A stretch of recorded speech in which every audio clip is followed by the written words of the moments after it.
আমার প্রিয় West Bengal state ইউনিভার্সিটির 5th সেমিস্টারের G1 যাদের পলিটিক্যাল সায়েন্স হিউম্যান রাইটস আছে তাদের জন্য আমার এই ভিডিও। তোমরা বারবার বলছিলে যে স্যার উত্তরগুলো দিন। উত্তরগুলো টাইপ করে তোমাদের সমস্ত কিছু দেওয়া খুবই একটা সময় সাপেক্ষ ব্যাপার, যেটা আমার হাতে ছিল না। তবু আমি তোমাদের বেশ কিছু উত্তর দেওয়ার চেষ্টা করেছি।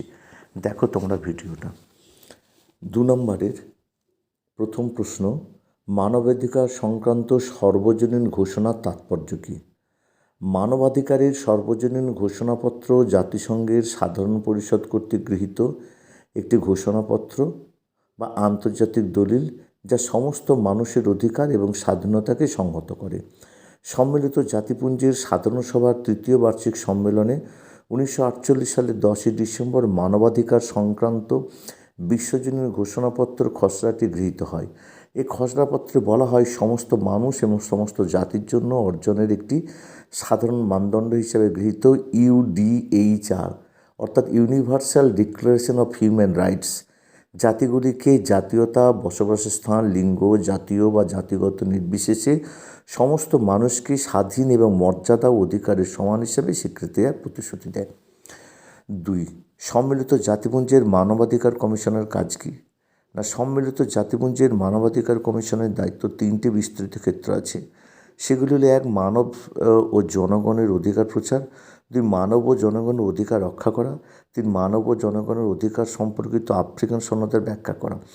এই উদ্দেশ্যে কমিশন 1. মানবাধিকার, মৌলিক স্বাধীনতা এবং সুরক্ষা সম্পর্কিত যে কোনো ধরনের বৈষম্য প্রতিরোধে বিশেষ সুপারিশ করে। 2. জাতিগত, জাতীয়, ধর্মীয় এবং ভাষাগত সংখ্যালঘুদের ন্যায়সঙ্গত ভৌগোলিক বণ্টনের বিষয়ে সদস্যপদ নির্বাচন করে। 3. ভারতীয় সংবিধানে সংরক্ষিত 2টি রাজনৈতিক অধিকার উল্লেখ করো। 1 হচ্ছে ভোটদানের অধিকার। সর্বজনীন প্রাপ্তবয়স্কের ভোটাধিকার প্রকৃত গণতন্ত্রের ভিত্তি। 2. নির্বাচিত হওয়ার অধিকার। যোগ্যতা সম্পন্ন প্রতিটি নাগরিকের প্রতিনিধি হিসাবে নির্বাচিত হওয়ার অধিকার গণতান্ত্রিক রাষ্ট্রে স্বীকৃতি লাভ করেছে। 3 নম্বর হচ্ছে ভারতের নারীর বিরুদ্ধে ঘটিত 2 ধরনের লিঙ্গ হিংসার নাম। 1 হচ্ছে অনর কিলিং বা সম্মান রক্ষার্থে হত্যা। 2. প্রজননগত জোর জবরদস্তি বা প্রসবকালীন সহিংসতা। পরেরটা হচ্ছে ভারতের লিঙ্গ হিংসা প্রতিরোধকারী 2টি আইন। 1 হচ্ছে গার্হস্থ্য হিংসা প্রতিরোধকারী আইন 2005, 2. যৌতুক নিষিদ্ধকরণ আইন 1961, 3. বাল্যবিবাহ নিষিদ্ধকরণ আইন 2006। পরের প্রশ্ন, ভারতের তপশিলি জাতির বিরুদ্ধে অত্যাচারের প্রতিকার করে যে আইন তার নাম লেখো। নাগরিক অধিকার সংরক্ষণ আইন 1955, 1955 2 নম্বর আইন। প্রচার ও অস্পৃশ্যতা অনুশীলনের দায়ে শাস্তি আদায়ের জন্য প্রণীত হয়েছে। তপশিলি জাতি ও তপশিলি উপজাতি অত্যাচার প্রতিরোধ আইন 1989 সালের আইন নম্বর 33 আইন অনুসারে তপশিলি জাতি ও তপশিলি উপজাতির উপর অত্যাচার রোধ করা হয়েছে। পরের প্রশ্ন, বিভিন্ন প্রজন্মের অধিকার বলতে কী বোঝো? মানবাধিকারের একটি বিভাজন হলো প্রজন্মভিত্তিক। পৌর ও রাজনৈতিক অধিকারকে প্রথম প্রজন্মের অধিকার বলা হয়। এই অধিকারগুলির মধ্য দিয়ে ব্যক্তির অধিকারকে রাষ্ট্রের কাজকর্মের পরিপ্রেক্ষিতে প্রতিষ্ঠা করা হয়। অর্থনৈতিক, সামাজিক ও সাংস্কৃতিক অধিকার হলো দ্বিতীয় প্রজন্মের অধিকার, যেগুলির মাধ্যমে রাষ্ট্র নাগরিকদের প্রতি তার দায়িত্ব পালন করে। তৃতীয় প্রজন্ম বলে যে গোষ্ঠীর অধিকারের কথা, কারণ ব্যক্তি মানুষ একক কেউ নয়, সে গোষ্ঠীর সঙ্গে সম্পৃক্ত। পরের প্রশ্ন, প্রথম প্রজন্মের অধিকারের 2টি দৃষ্টান্ত দাও। পৌর রাজনৈতিক অধিকার হলো প্রথম প্রজন্মের অধিকার, সর্বজনীন মানবাধিকার ঘোষণা ধারা 3 থেকে 21।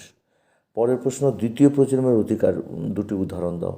অর্থনৈতিক, সামাজিক ও সাংস্কৃতিক অধিকার হলো দ্বিতীয় প্রজন্মের অধিকার, এটা 22 থেকে 27 ধারা। পরের প্রশ্ন, তৃতীয় প্রজন্মের অধিকারের 2টি উদাহরণ দাও।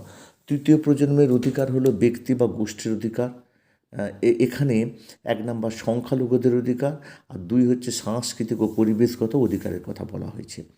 পরের প্রশ্ন, পৌর রাজনৈতিক অধিকারের আন্তর্জাতিক চুক্তি কী? না, পৌর রাজনৈতিক অধিকারের আন্তর্জাতিক চুক্তি যা জাতিগুলিকে ব্যক্তিদের নাগরিক ও রাজনৈতিক অধিকারকে সম্মান করতে প্রতিশ্রুতিবদ্ধ করে, যার মধ্যে জীবনের অধিকার, ধর্মের স্বাধীনতা, বাক স্বাধীনতা, সমাবেশের স্বাধীনতা এবং নির্বাচনী অধিকার আছে।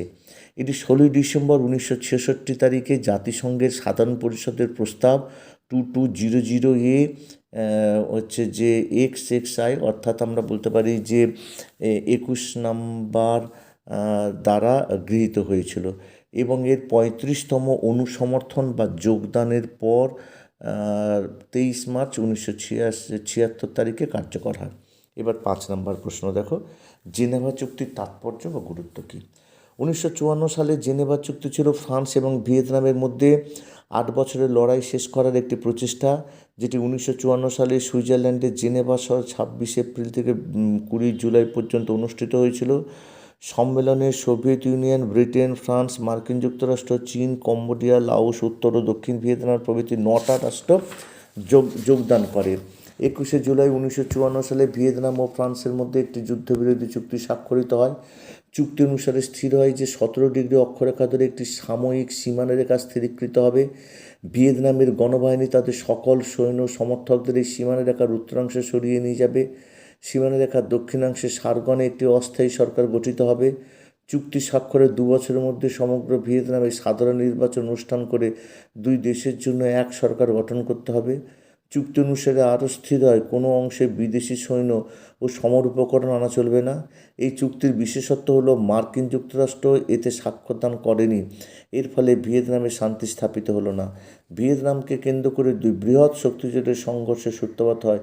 1975 সালের 1 মে তারিখে জাতীয়তা ও কমিউনিস্টদের যুগ্ম বিজয়ের মধ্যে ভিয়েতনাম যুদ্ধের অবসান ঘটে। এবার হচ্ছে যে মানবাধিকারের সংজ্ঞা দাও। মানবাধিকারের বৈশিষ্ট্য এবং মানবাধিকার ও আইনি অধিকারের মধ্যে পার্থক্য লেখো। দেখো, মানবাধিকারের সংজ্ঞা: মানবাধিকারের সকল সদস্যের সার্বজনীন, সহজাত, অহস্তান্তরযোগ্য এবং অলঙ্ঘনীয় অধিকারই হলো মানবাধিকার। দুর্গাদাস বসুর মতে মানবাধিকার হলো সেই সব অধিকার যা কোনো প্রকার বিবেচনা নির্বিশেষে মনুষ্য পরিবারের সদস্য হিসাবে ব্যক্তি, মানুষ, রাষ্ট্র বা অন্যান্য কর্তৃপক্ষের বিরুদ্ধে ভোগ করে থাকে। জাতিপুঞ্জের মানবাধিকার কেন্দ্রের প্রদত্ত সংজ্ঞায় বলা হয়, মানবাধিকার হলো সেই সকল অধিকার যেগুলি আমাদের প্রকৃতির মধ্যে সহজাত এবং যেগুলি ছাড়া আমরা মানুষ হিসাবে বাঁচতে পারি না। এবার মানবাধিকারের ও আইনি অধিকারের মধ্যে পার্থক্য দেখো, যে পার্থক্য বৈশিষ্ট্য, তার মধ্যে প্রথমে বৈশিষ্ট্য দেখো। 1, মানবাধিকার হলো সর্বজনীন অধিকার। সম্মিলিত জাতিপুঞ্জের 1948 সালের বিশ্ব ঘোষণাপত্রে মানবাধিকারকে সর্বজনীন অধিকার বলে উল্লেখ করা হয়েছে। এক্ষেত্রে জাতি, ধর্ম, বর্ণ নির্বিশেষে সকলে সর্বত্রই মানবাধিকার ভোগ করতে পারে। 2, মানবাধিকার হলো সহজাত অধিকার, কারণ মানুষ জন্মানোর সাথে সাথে এই অধিকার ভোগের অধিকারী হয়। রাষ্ট্র বা অন্য কোনো কর্তৃপক্ষ মানুষকে যেমন এই অধিকার দেয় না, তেমনি মানুষ কোনো কর্তৃপক্ষের কাছ থেকে ওই অধিকারের দাবি জানাতে হয় না। 3 নম্বর, মানবাধিকার হলো অহস্তান্তরযোগ্য অধিকার, কারণ মানবাধিকারকে হস্তান্তর করা যায় না। প্রতিটি মানুষ রাষ্ট্র ও সমাজ জীবনের বিভিন্ন ক্ষেত্রে তার নিজ নিজ মানবাধিকার ভোগ করে থাকে। 4, বর্তমানে মানবাধিকার সমূহ আইনি অধিকার হিসেবে স্বীকৃতিযুক্ত। 5, মানবাধিকার সমূহ সর্বজনীন, অবিভাজ্য, পরস্পর নির্ভরশীল এবং পরস্পরের সঙ্গে সম্পর্কযুক্ত। 6, মানবাধিকারের বিষয়টি বর্তমানে আন্তর্জাতিক বিষয় হিসাবে গুরুত্বপ্রাপ্ত। মানবাধিকারের লঙ্ঘন অধুনা আন্তর্জাতিক সম্প্রদায়ের দুশ্চিন্তার বিষয়ে পরিণত হয়েছে। এবার মানবাধিকার ও আইনি অধিকারের মধ্যে পার্থক্য। 1, মানবাধিকার হলো সেই সুরক্ষা যা একজন মানুষ মর্যাদা ও সমতার সাথে বসবাস করার জন্য খোঁজে। অন্যদিকে আইনি অধিকার হলো একটি নির্দিষ্ট রাজ্যের বাসিন্দাদের জন্য সরকারি সুরক্ষা। 2, মানবাধিকারকে মানব জীবনে কিছু অধিকার অন্তর্ভুক্ত করে যা বাস্তব জীবনে মৌলিক এবং যেগুলি শর্তহীন, অর্থাৎ বাদ দেওয়া যায় না। অন্যদিকে আইনগত অধিকারগুলি স্বাভাবিক জীবনের জন্য মৌলিক বা নিরঙ্কুশ নয়। 3, মানবাধিকারের একটি বিশ্বব্যাপী স্বীকৃতি আছে যা নিশ্চিত করে যে এই অধিকারগুলি সকল ব্যক্তির দ্বারা উপভোগ করা হয়। অন্যদিকে আইনি অধিকারগুলো রাজ্যব্যাপী একটি নির্দিষ্ট অঞ্চলের নাগরিকদের জন্য উন্মুক্ত এবং এমনকি প্রয়োজনে সরকার দ্বারা পরিবর্তন করা যেতে পারে। তোমাদের প্রতি একটা অনুরোধ, তোমরা কিন্তু বেশি বেশি করে শেয়ার করছো না। একটা কথা বলি, তোমরা যত বেশি শেয়ার করবে আমার উৎসাহ তত বেশি হবে এবং আমি কিন্তু তোমাদের জন্য ভালো কিছু করার বা সমস্ত নোটস, সমস্ত উত্তর দেওয়ার চেষ্টা করব। নিশ্চয়ই তোমরা সাবস্ক্রাইব করবে এবং বন্ধুদেরও সাবস্ক্রাইব করতে বলবে। আজ এই পর্যন্ত, আবার দেখা হবে পরবর্তী কোনো ভিডিওতে।